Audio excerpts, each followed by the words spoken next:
Hi, welcome. I am going to speak about intrusions and wayward spirits.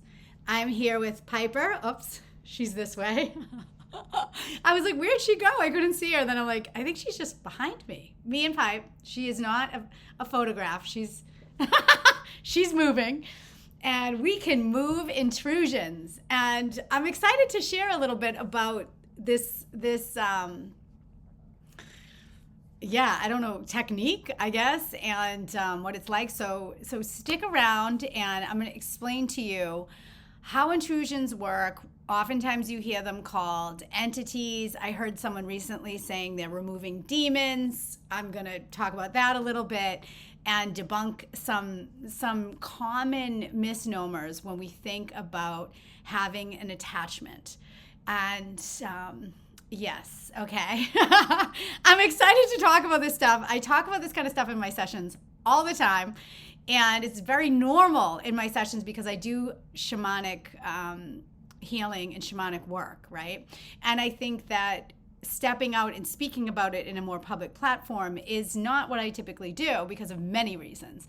And I think to just lay the groundwork just simply is that we're sort of going to move through this video with the understanding that there is a multidimensional universe that we're part of.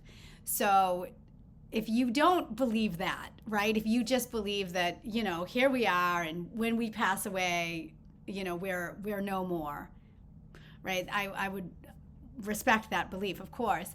But this probably isn't the video for you, right? You're welcome to continue, of course. But I'm not going to try to prove that there's a multi-dimensional universe. I'm just going to make that assumption because that's sort of where we have to begin, right?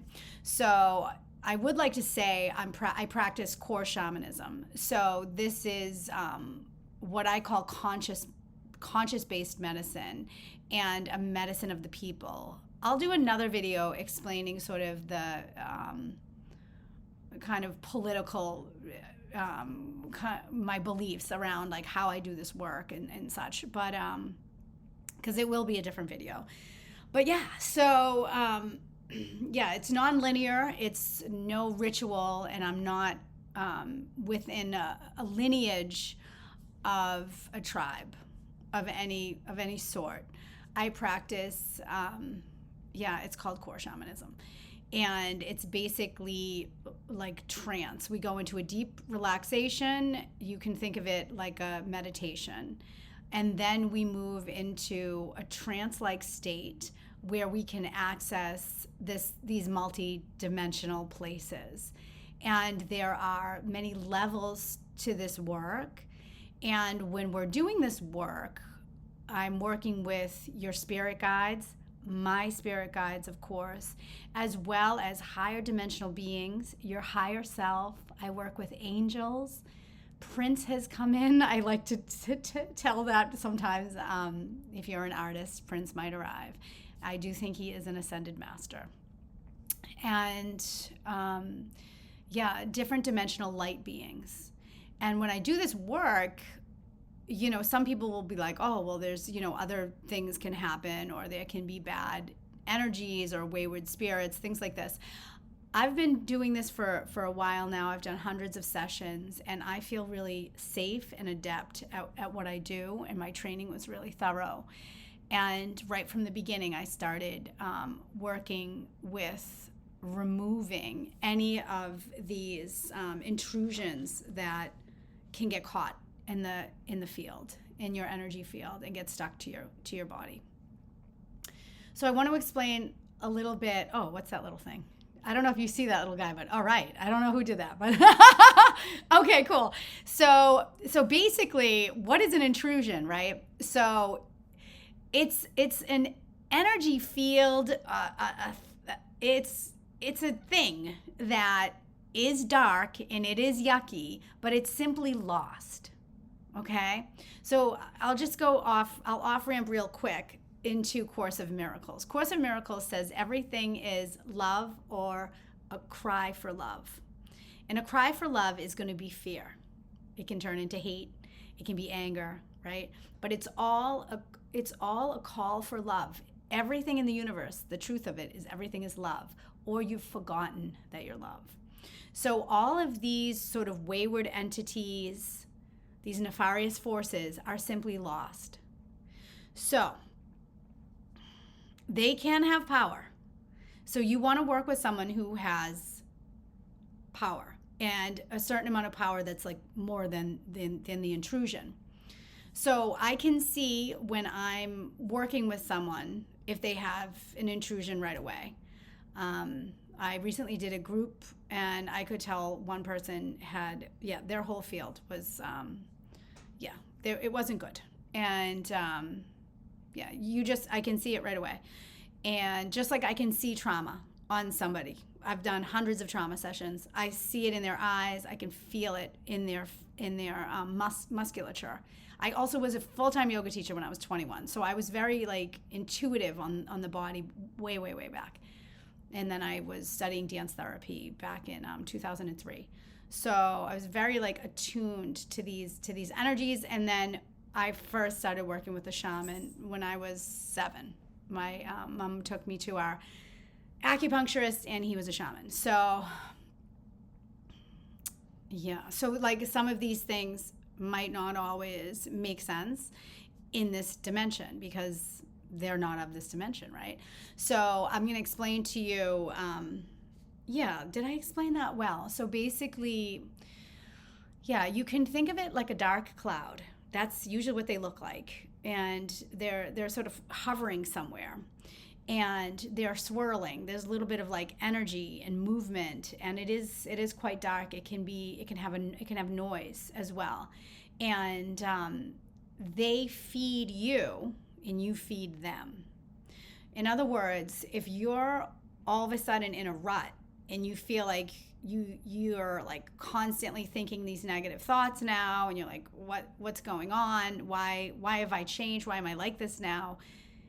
It could be. I mean, I'd have to diagnose it. I can't, that's usually not what it is. It's very rare to have like an intrusion. I've had them, and I'm going to explain what that looked like.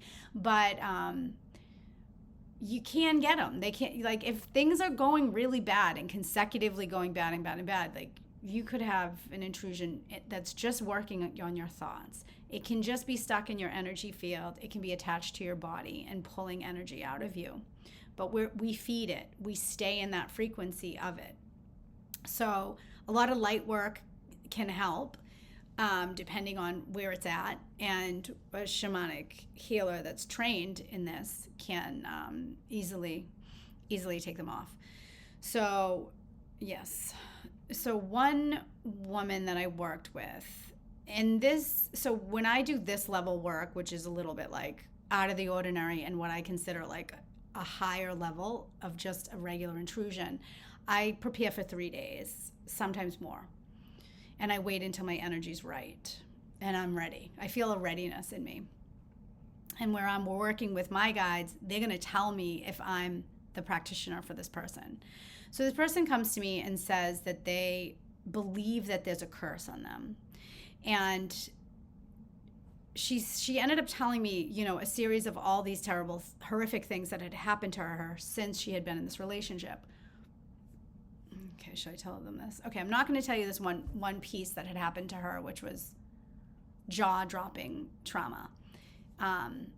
There was let's just say, from that relationship she was in with that partner, severe trauma. The most severe trauma that you could have in your life. And she was injured for the rest of her life because of this. And since then, she couldn't get out of this, sort of these cycles. So I went in, they said, I'm prepared to help, but it's going to be a big one. It was going to be a big prep session for her. And they tell me this, right? So I'm like, okay, I can help you. So she comes in and we do a series of different protocols, mind, body, medicine. I do a lot of prep stuff before we get her there as well. And then when we went into this plane of work where we go into the journey together, so we both see, most of the times we are both seeing the same thing. It's uncanny. Like, I can't even say 90%, like almost 100%. If the person can see, which some of my clients are, spiritually open, they see, we see the same things. We see the same colors. We see the same, it's wild. It's almost laughable. So what I saw, and I don't remember, she saw it. She might have seen it. Yeah, I should have looked at the notes, but she had a dark snake wrapped through her body. And it was a very visceral, physical thing. And, or, it links, like, even though it's obviously an energetic thing, it's linked to her body. And yes. So at every step, I ask, is this what I'm here to clear? And it's like, yes. And this is how you're going to clear it. And as we ask, it happens, right? So we thread white light back in and pushed the snake up and out as it had been planted at her root, in her, in that special area, and pushed the bloody thing right out of her. And I could cry. It's such intense work. And so after that, her life was changed, and she's living a most beautiful, safe, healthy life without this abusive person having any hold on her any longer. So that was a really good one. I've done a bunch of these. Another one was interesting and could be a little bit controversial, which is why I want to mention it, because I sort of, within this plane, most of the time, I do what I'm told when it's coming from my guides who are 100% healing. There's no kind of like, oh, why are they telling me to do this? Like, and there has been times where I don't listen